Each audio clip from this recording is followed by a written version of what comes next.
So I want to talk about Big 12 Media Days and some takeaways that we had from the 16 coaches and players that showed up to Vegas at Allegiant Stadium to tell us what they think of the 2024 season. And I got a list, right? And here's the order of the list that it's in. Starting at number 1, I got what I wrote down as after prime. I really enjoy that Deion Sanders has taken time to coin the term after prime, meaning before prime and after prime. Now, one of the things that he went out of his way to mention was just how much they are putting an emphasis on high school football recruiting to play right away. As a matter of fact, the quote is pretty outstanding when you think about it. To all you that say we only go to the portal, we signed 17 high school players last year and 13 played. That's his way of saying, look, if we signed you as a high school football player, we expected you to play in 2023. Now, what he didn't say in there is how many snaps each one of those freshmen played and how integral to the success or to the detriment of Colorado football they were. Now, one of the prize freshmen on that 2023 team was Cormani McClain, who did play, but also went into the transfer portal after saying he wasn't going to the transfer portal, came out at Florida, which was basically as good as Colorado was last year. Still, the number 1 rated player at the cornerback position coming out of his class.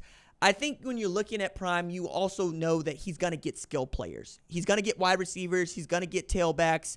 Dallin Hayden comes to mind, right, to replace Dylan Edwards. Travis Hunter's still out there. Omarion Miller's a guy. The secondary will be good. The linebacking unit will be okay, but we're going to need to see the talent on that defensive and offensive line before we can start talking about Colorado being about somebody. Look, last year I was really high on Colorado for one reason. The rest of y'all are really low on them. And I saw the schedule. I saw what they had in Shedeur Sanders, Travis Hunter, Dylan Edwards, and they managed to shock most with a top 25 win to open the season. Now, it ended up being their only top 25 win, and after a 3-0 start, they got absolutely housed by Oregon to demonstrate Jimmy's and Joe's still matter, particularly in the trenches when it was very clear to everybody that Colorado's offensive line could not stop Oregon's defensive line, and Colorado's defensive line couldn't move Oregon's offensive line. I think it's interesting to point out that Bo Nix threw 4,145 yards last year. He could have thrown for 4,000 in that game against Colorado. They just had to do that, so they were just running the football, right? He has taken some measures, he being Prime, to try to correct that by going and recruiting both good high school players and good grad transfers and transfers to help him in 2024 as they start this new venture, second venture into the Big 12. One of those being 5-star Jordan Seaton. We'll see where he plays, how much he plays. I really like Phil Lodeholt, the new offensive line coach, the way that they have been recruiting. And I've been hearing, we upgraded on the roster. I got to see it, right? That's my thing. I don't think that they upgraded. I think that they replaced what left with more of the same. Now, they are welcome to post this wherever it is they're going to post this. But until y'all go and beat up on North Dakota State by 3 touchdowns, this is where we at. And even then, there's nothing easy about Colorado's schedule, right? You still got Colorado State, you still got Nebraska, and that's after playing a powerhouse in North Dakota State, which Prime went out of his way to be like, yo, look, he finally got around to this. I remember bringing this to him. I'm going, you got North Dakota State on the schedule, and he's going, we want whoever you want. And then he talking about Rick George putting him on the schedule, like, why did we do this? Why can't you give me somebody that is a cupcake to start? I'm going, yeah, dog. Don't nobody want anything to do with them Bison at any part of the year, and y'all got them to open the season. But we'll see, right? I have faith that Shedeur Sanders is going to take the leap, given the opportunity to take the leap to go to 4,000 yards, 40 TDs. He's capable of doing that. Bo Nix did that last year. Dayton Daniels did that last year. He can be that if they give him time in the pocket. Got to protect the quarterback. Get the ball to Travis Hunter. Let Dallin Hayden go to work, and then get some play out of your defense. You can't give up 294 yards on 13 catches, 3 TDs, Alec Iron Manor out of Stanford. That just can't happen. The number 2 thing on the list that I took for takeaways for the Big 12 media days was 2 or 3 beers.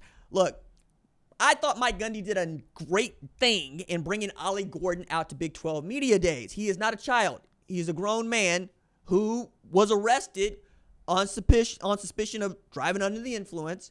Was found with 2 open containers of alcohol, vodka and tequila in the car, and then blew over the legal limit. I thought Gundy going to make him face the music and talk about his decisions and make him understand he is a public-facing figure at Oklahoma State and, quite honestly, the best prospect for the Heisman that conference has to date. He needs to be able to answer for himself. Most times, coaches just hide these guys underneath a tree and say that we're just not going to let him play. Not only did he say, hey, he's not going to miss any games, he's going, this is going to work its way through the justice system. And I don't think there's any punishment that Mike Gundy can give Ollie Gordon that our justice system couldn't give him that would go even farther, right? Attorney's fees being what they are. Whatever other headaches and or punishment that needs to be levied against him in the form of community service or whatever it is that we come up with out of Cleveland County, we'll see, right? I think Ollie Gordon is in a unique position, right? We'll see what a judge tends to think of him. We'll see what the prosecutors tend to think of him. And I don't want to get too far into the weeds on this, except to say I would not have tried to make this go away by saying who hasn't driven after having 2 or 3 beers. And Mike Gundy went on to clarify.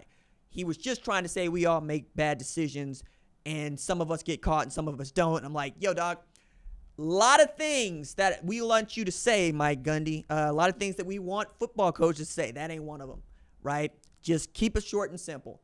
He's here. He's going to answer for his actions. The criminal justice system will do what it does. We will handle our internal punishment the way that we do and keep it moving from there. Nothing else needed to be said. That said, Ollie Gordon did rush for 1,700 yards last year. They have all 5 of the starters on the offensive line returning with 214 starts, and I believe that this is the most talented offense, maybe the most talented football team that Mike Gundy has had since Brandon Wheaton and Justin Blackmon nearly took them to a national championship game in 2011. Just keep the train on the tracks, and this is not a great start, right? Ollie Gordon has already put a bad spotlight on Oklahoma State football. They got to get that fixed. The next thing on the list for me was private equity is coming, right? Brett Yormark was saying, look, we're open for business. We are looking to get people that want to invest in the Big 12 Conference, and we may even be interested in selling naming rights to the Big 12 Conference. Maybe it becomes something like, I don't know, the RJ Young 12, something along those lines. Of course, I can't foot the bill for that, but you understand my point here.